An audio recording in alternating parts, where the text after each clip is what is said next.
The beauty of Kashmir has fascinated the artists, the poets, the visitors, everyone alike.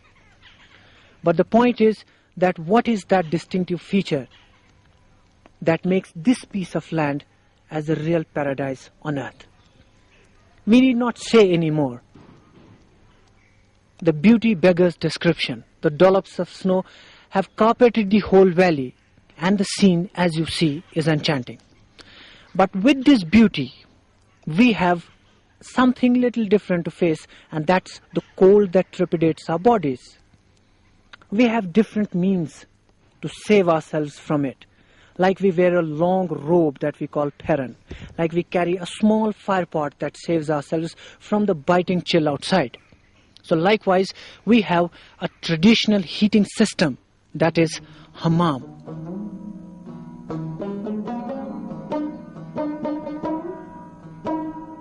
The word Hamam, Arabic in origin, means a place of taking bath or doing ablutions.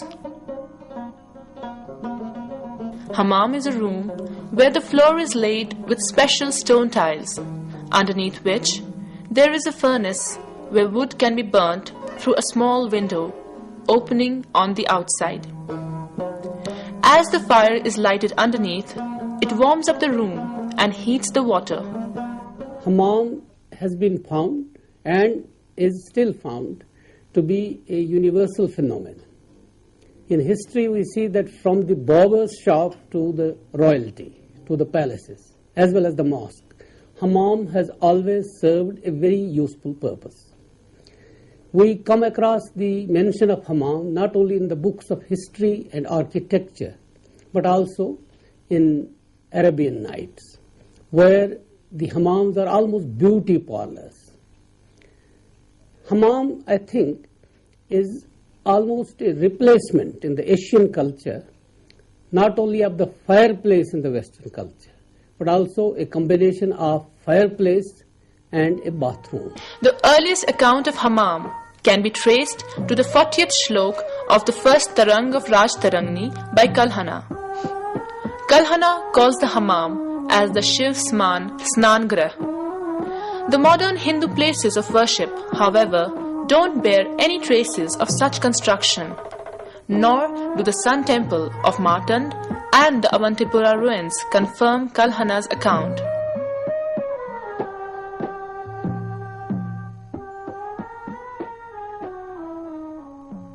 Hammams had been present in Kashmir long before the 12th century. After the advent of Islam, the art of hammam making in Kashmir achieved a new sophistication and finesse.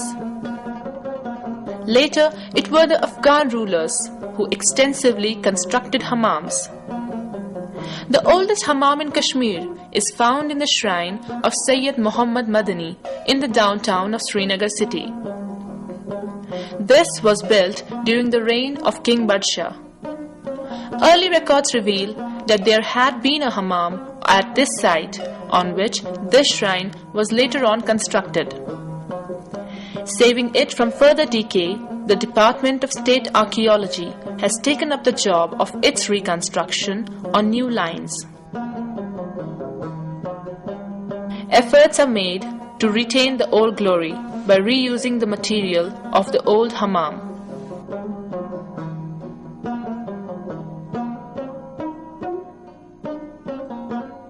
Small baked bricks, no longer in use now, are being put back to lend this hammam a touch of pristinity.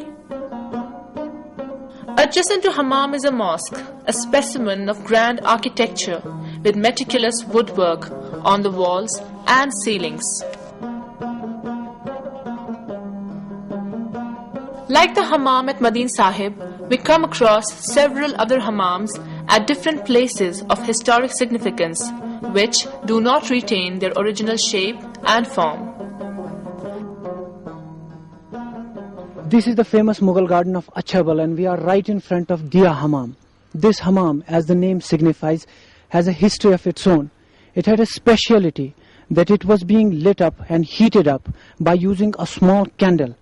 And this proved out to be the element of curiosity for a Britisher who got the whole structure dismantled just to see that how does the mechanism work. He got it subsequently reconstructed, but to his dismay, he could not have it back with the same distinction.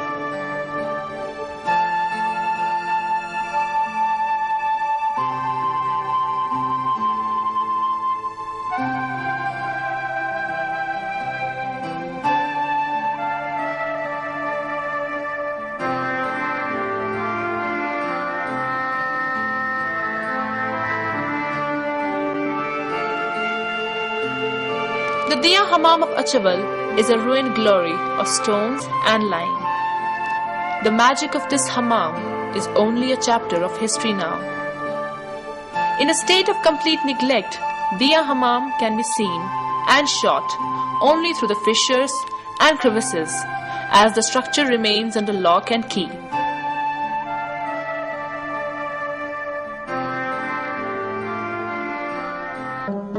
Bijbihara, a town situated on the Jammu-Srinagar National Highway, has been a famous place for hammams. People from far-off places used to flock to the hammams in this town.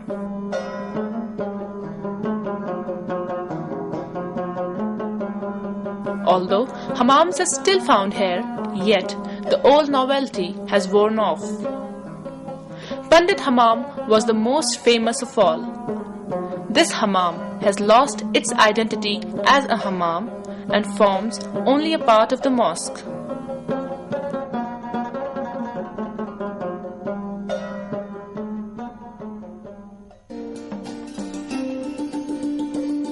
The process of making hammams is long and cumbersome.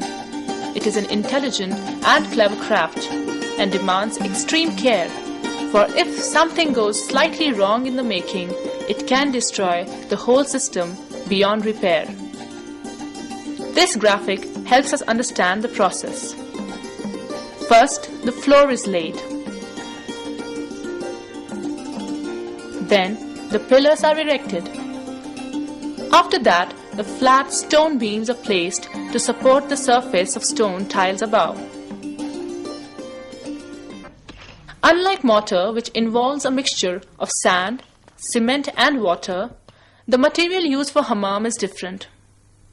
Masons use baked bricks, lime, sandstone, crushed stone, brick dust locally called as surik, and sometimes as amazing as sweet water, cooking oil and eggs.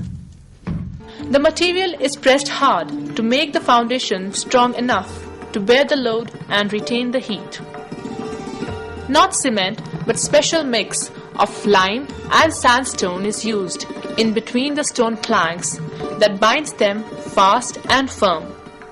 The flat rectangular stone slabs form the floor of the hammam.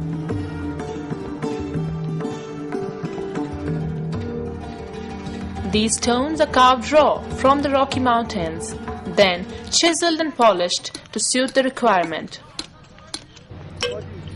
This whole process gives birth to a full-blown profession for stone cutters. These stones are considered to be stronger and more durable than the marble.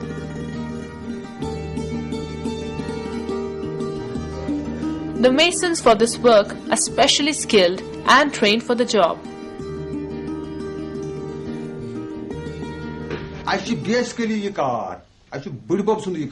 We have inherited this profession from our ancestors. We know the different ways and methods of laying out hammam. It cannot be constructed randomly. We have to take utmost care during the construction of hammam.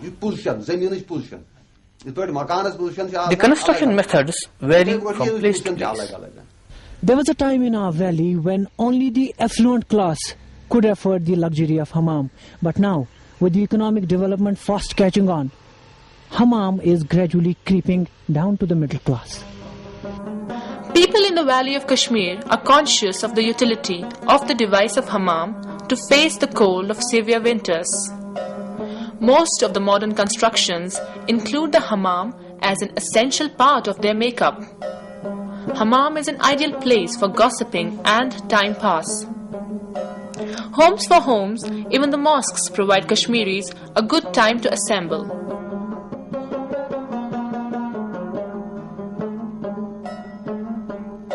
Mosque and hammam are two inseparable entities, as the worshippers have to regiment themselves for a tough winter.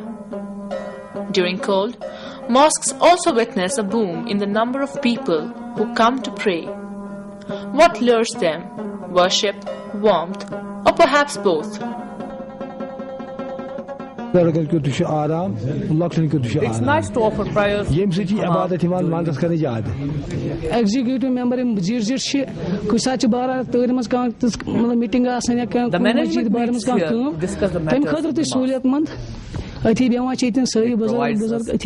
platform. In Kashmir, the very mention of the word hammam brings to mind the mosque, because it is a part and parcel of the mosque. And not only is it a part of the mosque as a place of worship, it is a place of social gathering. The job of regulating the heating system within the mosque is assigned to a man called hammami, or in the local parlance, Hamam.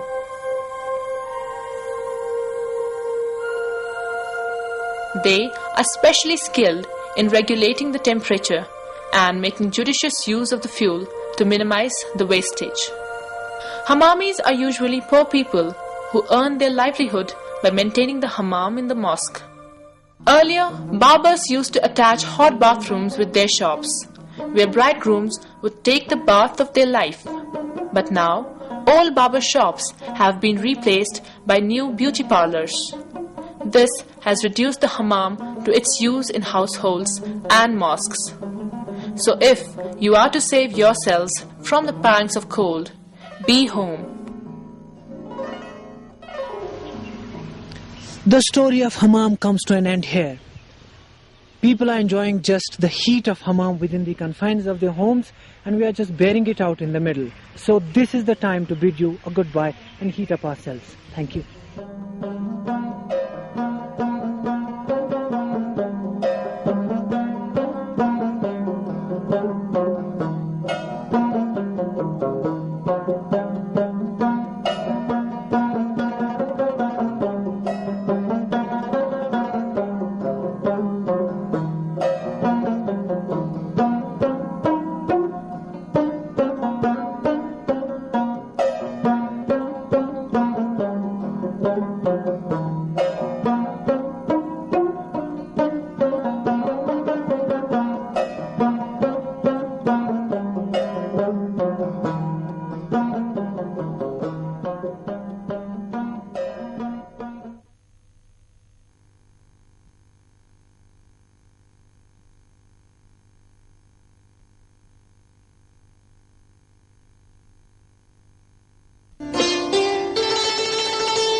O God, lead me from darkness to light.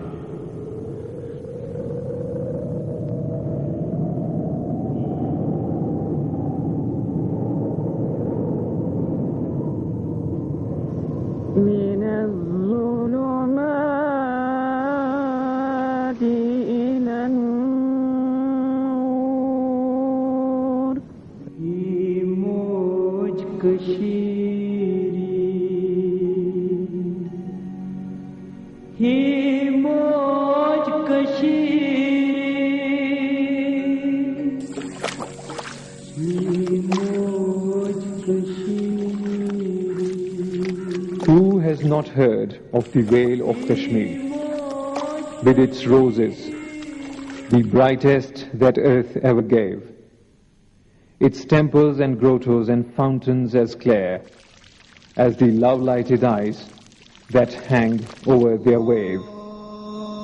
The shrines through the foliage are gleaming half-shone, and each hallows the hour by some rites of its own.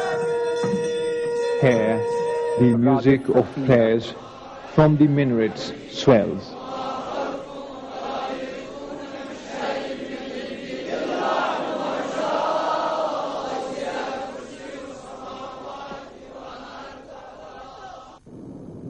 Here, the Magian, his urn full of perfume, is swinging.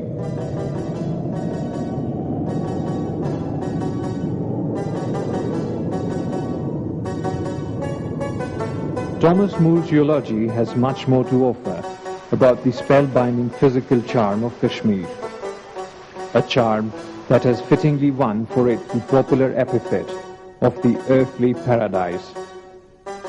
This paradise has always attracted travelers, adventurers and explorers on one side, and poets, artists and the intellectuals on the other.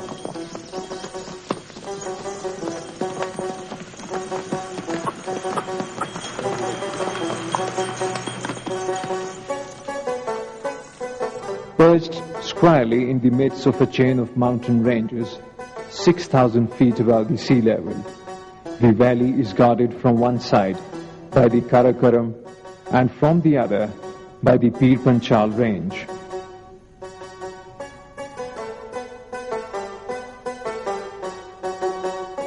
Kashmir's real greatness lies in the fact that apart from this all-embracing beauty, she is also the repository of a distinguished and enviable tradition of knowledge and scholarship.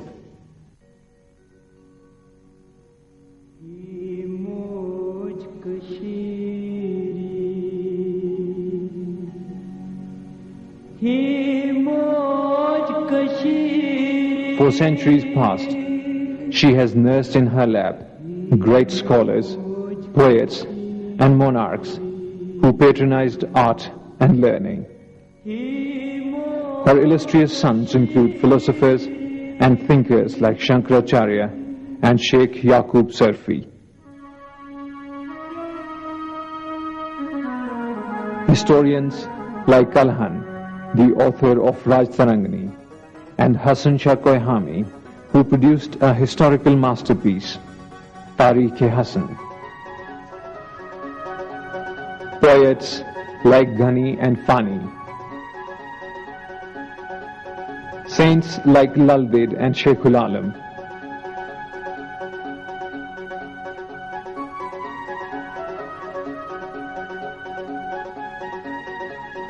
And patrons of learning among monarchs like Laltaditya, Avantivarman, Kutubuddin and Zainul Abidin.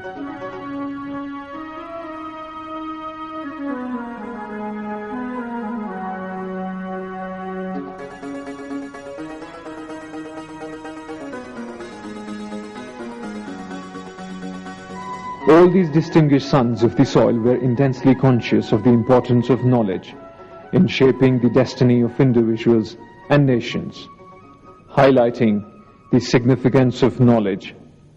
Sheikhul Alam, Kashmir's most popular saint, remarks,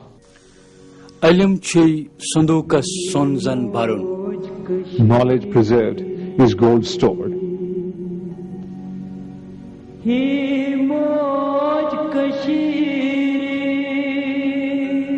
This commitment to knowledge enabled Kashmir, among other things, to develop a tradition of religious tolerance, communal harmony, and universal brotherhood.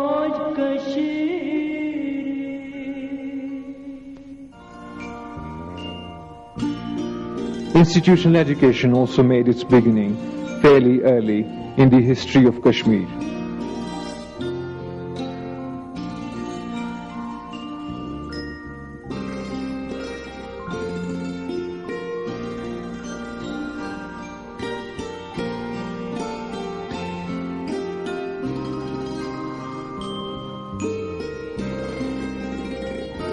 Pathshalas and maktabs, some of them residential, were quite common in Kashmir. In 1339, Kutubuddin Shah Miri laid the foundation of a residential system of education by establishing a college at Srinagar.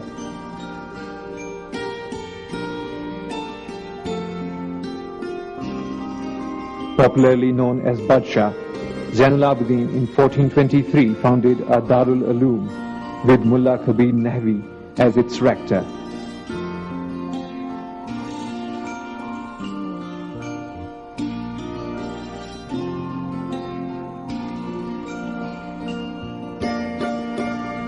During the same period, arts and crafts of Kashmir witnessed a bloom. The artists of the land immortalized the beauty of the valley by leaving behind some memorable pieces of art.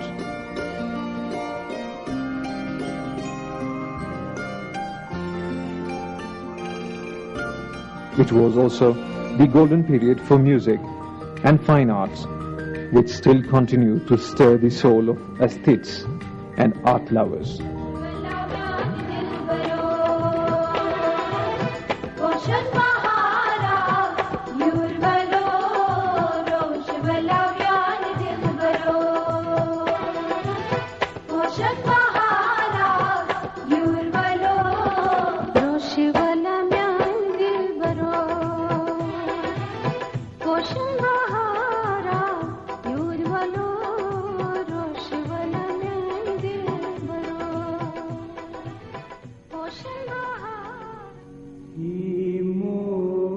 All these glorious traditions have brought Kashmir a name in the field of knowledge and learning. Perhaps this was the reason that Kashmir was known as Sharda Peeth, meaning the highest seat of learning. Carrying on the same mission of disseminating knowledge, the University of Kashmir was established in 1948. A modest beginning was made at Lal Mandi. The university was then shifted to the present campus in 1962, with the then President of India, Dr. Radhakrishnan, inaugurating it. Situated at Hazrat Bal, an idyllic area of the fabulous Dal Lake, and held in veneration for the beautiful mosque that enshrines the holy hair of Prophet Muhammad, peace be upon him. The University of Kashmir is spread over 263 acres of land, with 3 adjacent campuses, Amar Singh Bagh, Mirza Bagh and Naseem Bagh.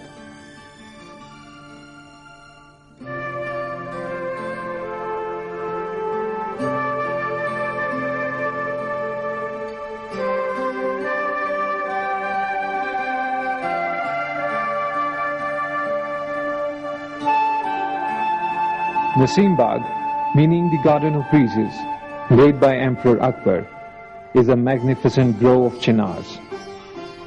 This famous health resort now forms a part of the campus.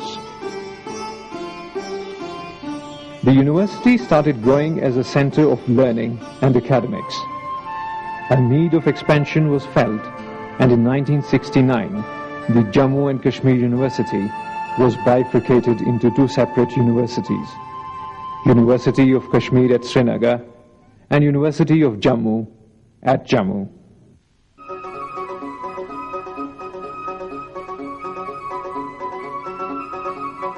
Keeping pace with the modern developments, the university has expanded its canvas of activities within and outside.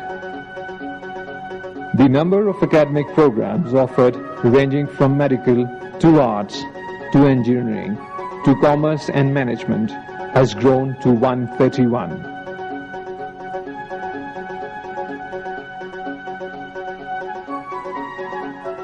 New postgraduate courses are consistently introduced every year, broadening the horizon of education even further.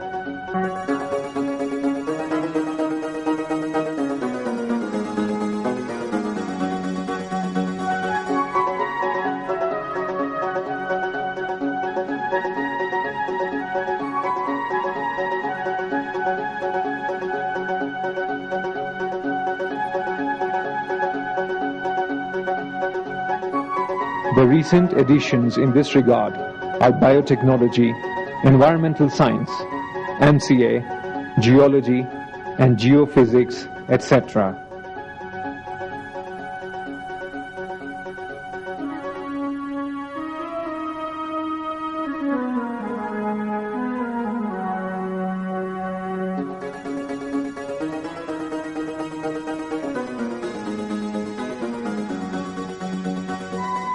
It has always been the endeavor of the university to relate its academic research and extension activities to the overall process of development.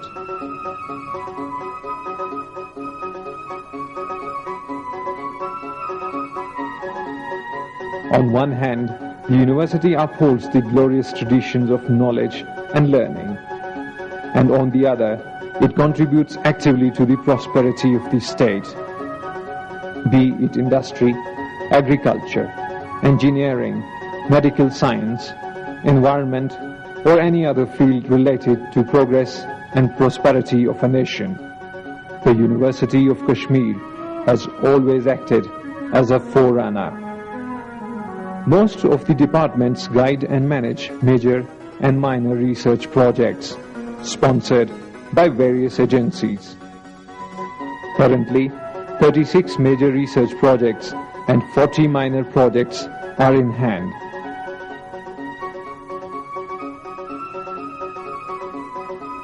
The Center of Research for Development in the university is doing a commendable job in plant tissue culture. It also provides consultancy to State Lakes and Waterways Development Authority, Horticulture Department, and National Hydropower Corporation, and Uri Civil for Reconsolidation Survey.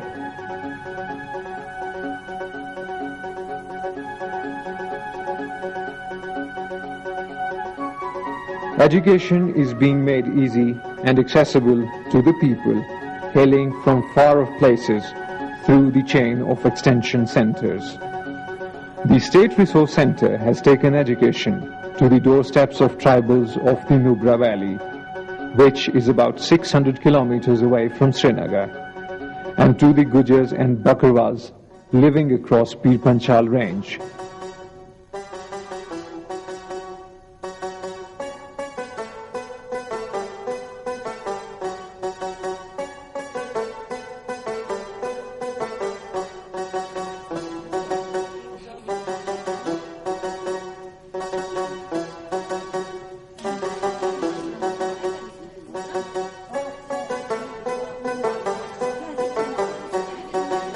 The Department of Distance Education has taken strides in democratizing higher education in J&K state. The center offers 13 different courses catering to over 5,000 students annually. It has succeeded in carving a niche for itself among the premier centers of education in North India.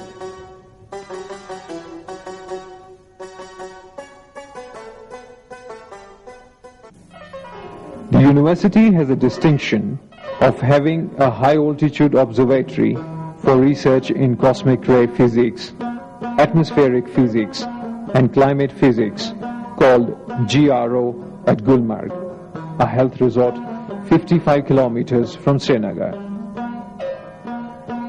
Gulmarg, being a vast meadow, is the ideal place for plant research.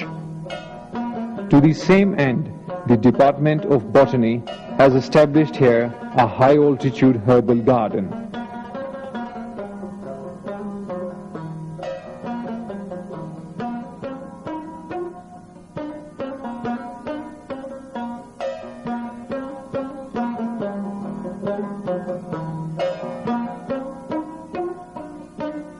The Center of Plant Taxonomy houses an acclaimed herbarium recognized under the acronym CASH.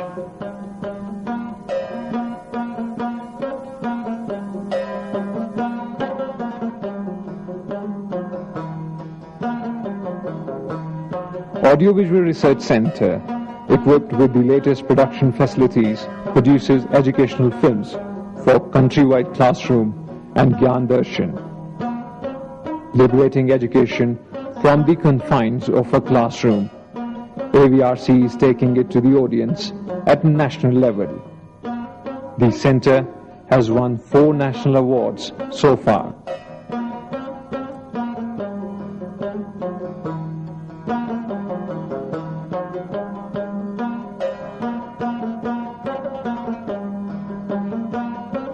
The Museum of Central Asian Studies, housed in the Iqbal Library, documents history of the age-old relation between Kashmir and Central Asia.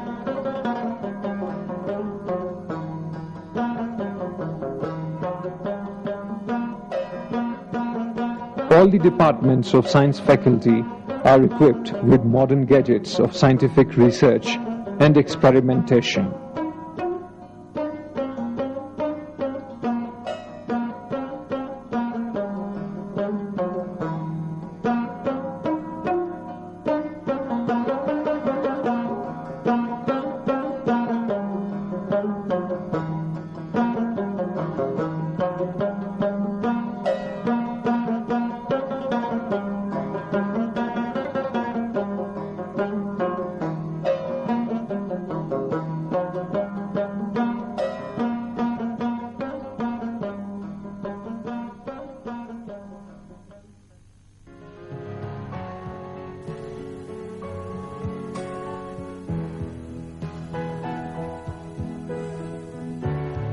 In this race of fast and instant communications, university lags no way behind. An internet center with VSAT and STPI services connects this university with the rest of the world.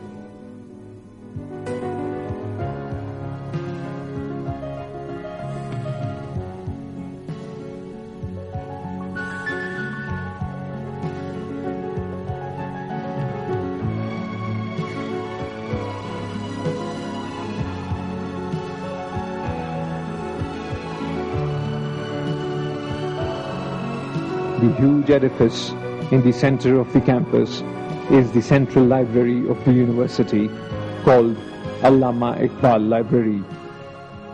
The library has a collection of 3.75 lakh books and 50,000 back volumes of journals.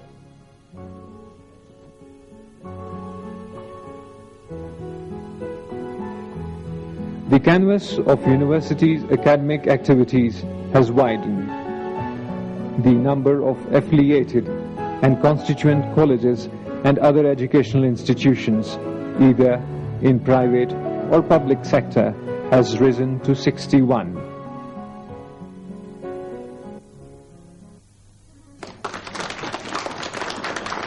Achieving landmarks has not all been a smooth sailing. In the face of heavy odds, especially during the last few years, University of Kashmir has marched ahead. The process of learning and teaching goes on. The University of Kashmir has reached a stage today that we felt confident to open our doors to the National Assessment and Accreditation Council, and we volunteered ourselves to be assessed and accredited for our performance in academics. The team from the NAC, with experts from across the country, visited this university, spent 4 long days looking into every detail of our academic performance, our